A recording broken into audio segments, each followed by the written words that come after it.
Hey guys, कैसे हो आप सब। आई होप आप लोग बहुत अच्छे होंगे और न्यू ईयर एंजॉय कर रहे होंगे। हाँ, तो मैं फिर से हाजिर हूँ अगेंस्ट द स्काई सुप्रीम के लेटेस्ट एपिसोड को एक्सप्लेन करने के लिए। अगर आपने इसके पिछले एपिसोड्स को नहीं देखा है तो चैनल पर ऑलरेडी अपलोडेड है, आप जाके देख सकते हो। और साथ ही मैं पिछले एपिसोड का लिंक डिस्क्रिप्शन में दे देती हूँ, आप वहाँ से भी देख सकते हो। तब बिना किसी देर के वीडियो स्टार्ट करते हैं। तो एपिसोड की स्टार्टिंग में हम देखते हैं कि कंपटीशन के स्टार्ट होने के तुरंत बाद ही बाहर वेन्यू पर मास्टर तेनताई आ गई थी, जिन्हें देखकर वहाँ पर मौजूद सारे डिसाइपल्स और उनके सेक्ट एल्डर्स मास्टर तेनताई को ग्रीट करने लगते हैं। जिसके बाद मास्टर तेनताई उसी सोल्जर के बारे में सोचते हुए अपने मन में कहते हैं कि तुम्हारा हम पर ऐसे जासूसी करना तुम पर बहुत भारी पड़ने वाला है। अगर तुम अपनी ऐसी हरकतों से बाज नहीं आए तो हमारा सेक्ट तुम्हारी जिंदगी को मौत से भी बदतर बना देगा। फिर वो उन सभी को उठकर खड़े होने को कहते हैं। जिसके बाद मास्टर तेनताई अपनी बेटी शानिर को वहाँ पर देखते हैं। उसे देखकर वो अपने मन में कहने लगते हैं कि मेरी बच्ची, तुम्हारा यहाँ पर होना बहुत जरूरी था, क्योंकि जब तुम एक बार टेन्यून का एल्केमी स्टाइल देखोगी तो तुम्हारे आंखों पर पड़ा पर्दा अपने आप हट जाएगा और बाद में तुम इसके लिए मेरा शुक्रिया अदा करोगी। वहीं दूसरी तरफ हम शानिर को देखते हैं, जिसकी शक्ल से पता चल रहा था कि आखिर वो क्या सोच रही है। जिसके बाद हम लोग देखते हैं कि मास्टर तेनताई वहाँ से डिसअपीयर होकर सीधा टाइम एंड स्पेस स्क्रोल के अंदर चले गए थे, जहाँ पर कि तेन्यू और बाकी सारे डिसाइपल्स का कंपटीशन चल रहा था। जब वो वहाँ पर पहुँचते हैं तो हम देखते हैं कि वो फीमेल एल्डर मेडिटेशन कर रही थी और उन्हें बिल्कुल भी पता नहीं चलता है कि वहाँ पर मास्टर तेनताई आ चुकी है। फिर जैसे ही वो अपनी आंखें खोलती है तो वो बहुत ज्यादा शॉक रह गई थी और वो तुरंत ही मास्टर तेनताई को ग्रीट करते हुए कहती है कि इस ना चीज को तो पता ही नहीं था कि सेक्ट मास्टर यहाँ पर ऐसे आ जाएंगे, और जिस वजह से मैं आपका वेलकम नहीं कर पाई, प्लीज आप मुझे माफ कर दीजिए और चाहे तो आप मुझे इसकी सजा भी दे सकते हैं। जिस पर मास्टर तेनताई उन्हें भी खड़े होने को कहते हैं और वो उस फीमेल एल्डर से कहते हैं कि चीफ तेंग, आज की इस एल्केमी सेरेमनी से सबको पता चल जाना चाहिए कि सिर्फ शानमैन एल्केमी स्टाइल ही हाईएस्ट लेवल की एल्केमी है। जिस पर चीफ तेंग उनसे कहती है जैसा आप कहे मास्टर। अब हम देखते हैं कि इतना कहकर मास्टर तेनताई वहाँ से चले जाते हैं। जिसके बाद चीफ तेंग एग्जामिन करने के लिए डिसाइपल्स के ऊपर लगे बैरियर को हटा देती है। और जिसके बाद हम तेन्यून को देखते हैं, जिसने की बस अभी अभी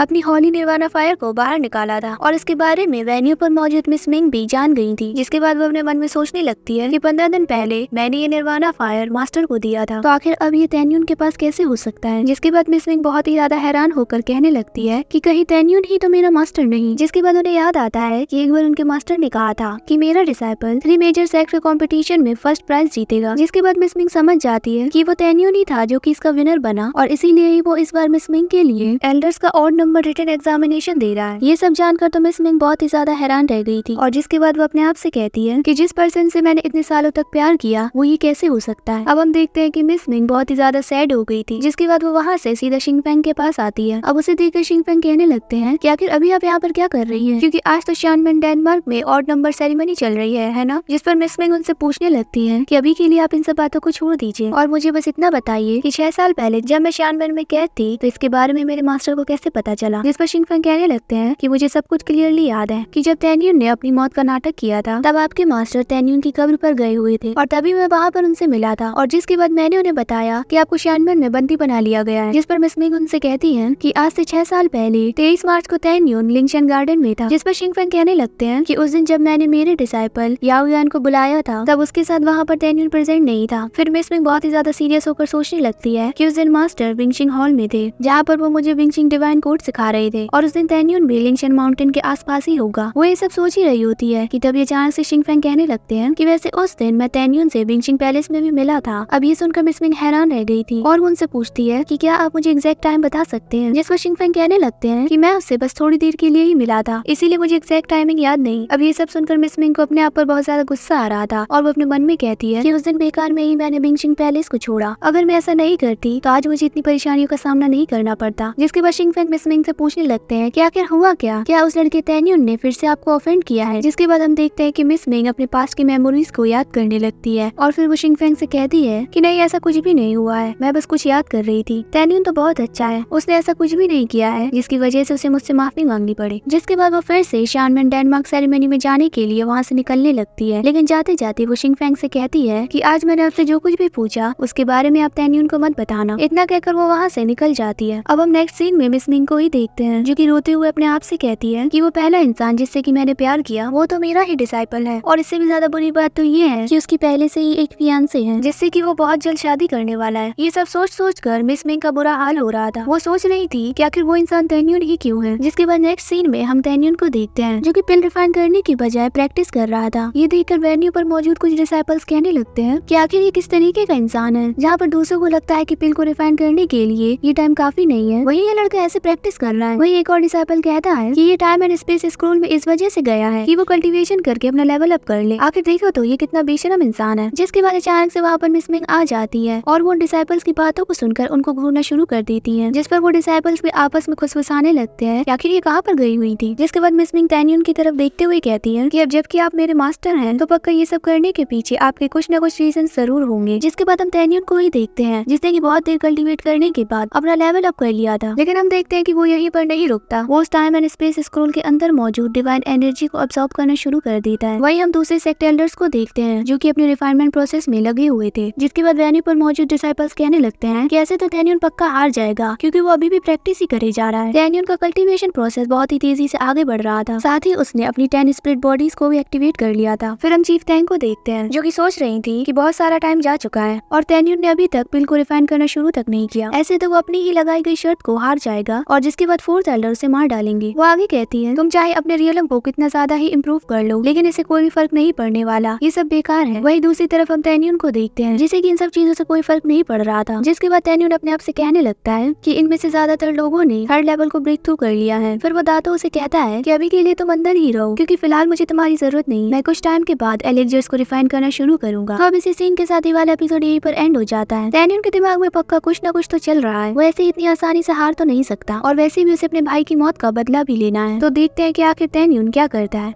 सो होप करती हूँ कि आपको वीडियो अच्छी लगी होगी, तो वीडियो को लाइक और चैनल को सब्सक्राइब करना और मुझे कमेंट सेक्शन में न्यू ईयर विश करना तो बिल्कुल मत भूलना। हाँ जी, मिलते हैं नेक्स्ट वीडियो में। Bye bye.